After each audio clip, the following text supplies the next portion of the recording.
Congratulation doctor. അപകടത്തിൽപ്പെട്ട് mister മേനോനെ ഇവിടെ കൊണ്ടുവരുമ്പോൾ ആരും തന്നെ പ്രതീക്ഷിച്ചല്ല അദ്ദേഹം രക്ഷപ്പെടുമെന്ന്. ഇത് മിസ്സിസ് മേനോനാണ്. ഓ, വിഷമിക്കാതിരിക്കൂ. ഓപ്പറേഷൻ സക്സസ് ആയിരുന്നു. മിസ്റ്റർ മേനോൻ ഇപ്പൊ സുഖമില്ല. ഈശ്വര, ഞങ്ങളുടെ കുടുംബത്തെ രക്ഷപ്പെടുത്തിയ ഡോക്ടർക്ക് നിങ്ങളുടെയൊക്കെ സ്നേഹവും അനുഗ്രഹവും മാത്രം മതി. അവനൊരു ഡോക്ടറായിട്ട് എത്ര കാലമായി? ഇതിനോടകം ഞാൻ അവനോട് എത്രയോ തവണ പറഞ്ഞു കഴിഞ്ഞു. ഇനി അങ്ങനെ വെറുതെ പറഞ്ഞേച്ചു പോയി നോക്കുകയല്ല. ഈ കാര്യമെങ്കിലും ചേട്ടൻ അവനെ കൊണ്ട് സമ്മതിപ്പിച്ചിട്ട് ഇവിടുന്ന് പോകാം. അമ്മയും അമ്മാവനും എന്താ കാര്യമായ കൂടിയാലോചന? അപ്പൊ ഇതുവരെ കളിയാണെന്നാണോ എന്റെ വിചാരം? ഇനി ഈ കാര്യത്തിന് വേണ്ടിയിട്ട് എന്നെ എങ്ങനെയിട്ട് നടത്തി ബുദ്ധിമുട്ടിക്കരുത്. അമ്മാവൻ പറഞ്ഞു വരുന്നത്, മോനെ, അമ്മാവൻ നിനക്ക് വേണ്ടി നല്ലൊരു പെണ്ണിനെ കണ്ടിട്ടുണ്ട്.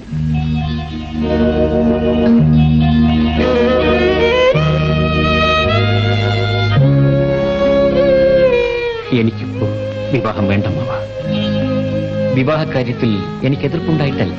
പിന്നെ വിവാഹപ്രായമെത്തിയ എന്റെ അനുജത്തി അവൾക്കൊരു ജീവിതം കൊടുക്കാൻ സാധിക്കാതെ കാര്യന് സ്വാധീനമില്ലാത്ത രാധയ്ക്ക് ഒരുപക്ഷെ അങ്ങനെ ഒരു വിധി ഉണ്ടായില്ലെങ്കിലും ആ വിധിയുടെ ശിക്ഷ കുറച്ചെങ്കിലും ഞാനും അനുഭവിക്കട്ടെ.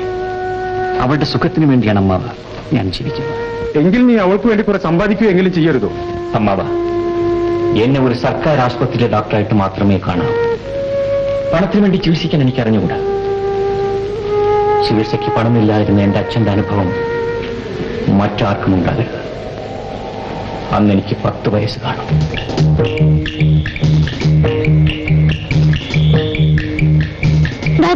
ഡോക്ടർ, എന്റെ അച്ഛന് അസുഖം വളരെ കൂടുതലാണ്. എന്റെ വീട്ടിലേക്ക് വേഗം ഒന്ന് വരണം. ഡോക്ടർ അദ്ദേഹം വർഗീസ് മുതലാളുടെ വീട്ടിലേക്ക് പോവാണ്. നീ പോയി വേറെ ആരെങ്കിലും വിളിക്കേ. എനിക്ക് മറ്റാരെയും അറിയത്തില്ല ഡോക്ടർ. എന്റെ പൈസയും ഇല്ല. എന്നാൽ വേഗം ധർമാശുപത്രിയിലേക്ക് കൊണ്ടുവരും. കാർ കൊടുക്കുന്നുണ്ട്, വരൂ. ഡോക്ടർ ഒന്ന് വേഗം വരും. ഡോക്ടർ, എന്റെ അച്ഛന് അസുഖം വളരെ കൂടുതലാണ്. ഡോക്ടർ,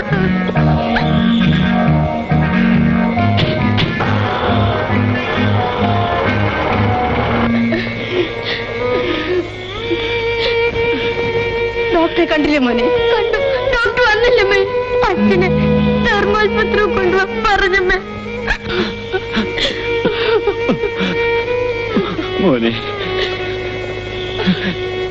സാരമില്ല മോനെ. അച്ഛനിപ്പോ കുറച്ച് ആശ്വാസമുണ്ട്. എന്റെ മോക്കറിയാതെ. മോളെ, അച്ഛന് നിന്റെ കാര്യം ഓർക്കുമ്പോ ഇങ്ങനെ ഓരോന്നോർത്ത് മനസ്സ് വിഷമിപ്പിക്കരുത്. എന്റെ മോൻ പഠിച്ച് ഒരു വലിയ ഡോക്ടറാകണം. എന്നിട്ട് എല്ലാവരെയും ചികിത്സിക്കണം. നിന്റെ അനിയത്തിയുടെ കാൽ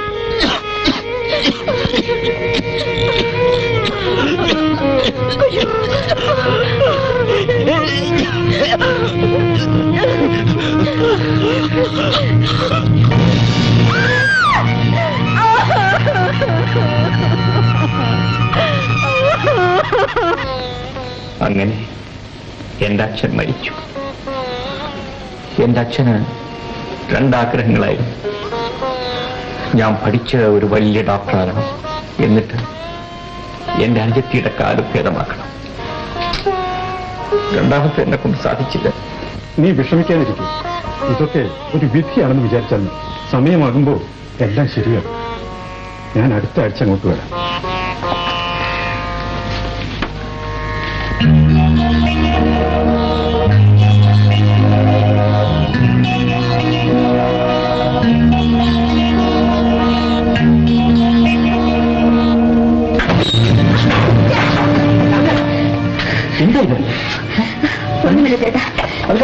ഈ സാധനങ്ങൾ മൂളി കൊണ്ടുവെക്കാൻ കയറിയതാ. അമ്മേ, എന്താ ഇവിടെ കൊണ്ട് ജോലിയൊന്നും ചെയ്യിക്കരുതെന്ന് അമ്മയോട് ഞാൻ എത്ര പ്രാവശ്യം പറഞ്ഞതാണ്. ഇവളാണെങ്കിൽ പറഞ്ഞാലോട്ട് കേൾക്കത്തുമില്ല. താഴെ വീഴുന്നെങ്കിൽ എന്താകുമായിരുന്നു? എന്താകാനാ? അമ്മയ്ക്കൊരു ശല്യം ഒഴിയും, ചേട്ടനൊരു ഭാരവും കുറയും. ഞാൻ വേദനിക്കുന്നത് നിനക്കിഷ്ടമാണെങ്കിൽ നീ എന്ത് വേണമെങ്കിലും പറഞ്ഞോളൂ. ചേട്ടൻ ഞാൻ വെറുതെ പറഞ്ഞതാ. ചേട്ടനെ വേദനിപ്പിക്കാൻ വേണ്ടിയല്ലായിരുന്നു. ഞാനൊരു പാവം ഞൊണ്ടിപ്പെണ്ണല്ലേ. ഞാനൊരു കാര്യം മറന്നുപോയി.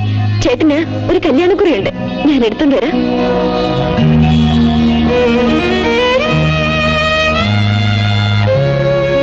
ഞാൻ എത്രയോ രോഗികളെ ചികിത്സിച്ച് കരുതുന്നു. പക്ഷേ എന്റെ അനുജത്തിന്റെ കാല് മാത്രം. നീ എന്താ മോനെ കൊച്ചു കുട്ടികളെ പോലെങ്കിലും നിന്റെ ഈ അതിരുകടന്ന വാത്സല്യം കൊണ്ടാണ് നിനക്ക് ഇങ്ങനെയൊക്കെ തോന്നുന്നത്. അമ്മേ, അവളുടെ കാലിന്റെ സ്വാധീനക്കുറവ് മനസ്സിനെ വല്ലാതെ ബാധിച്ചിട്ടുണ്ട്. അതാണ് എല്ലാറ്റിനോടും അവൾക്ക് വെറുപ്പും വിദ്വേഷവും. നമ്മൾ അവളോട് വളരെ സ്നേഹമായിട്ട് പെരുമാറണം അമ്മേ. ചേട്ടാ, ദേ കല്യാണക്കുറി. ആരുടെ കല്യാണം ഏട്ടാ? ഇത് എന്റെ ഒരു സ്നേഹിതൻ ഡോക്ടർ സുകുമാരന്റെ കല്യാണമാണ്. എല്ലാരും കല്യാണം കഴിക്കുന്നു, ഞാൻ ഒരു കല്യാണം കഴിക്കാനങ്ങ് തീരുമാനിച്ചിരിക്കുക. ചേട്ടൻ ഇപ്പൊ പറഞ്ഞ സത്യമാണോ? ചേട്ടൻ കല്യാണം കഴിക്കാൻ തീരുമാനിച്ചു അല്ലേ? എന്റെ തീരുമാനത്തിന് മാറ്റം വരുത്താൻ ആർക്കും സാധ്യമല്ല.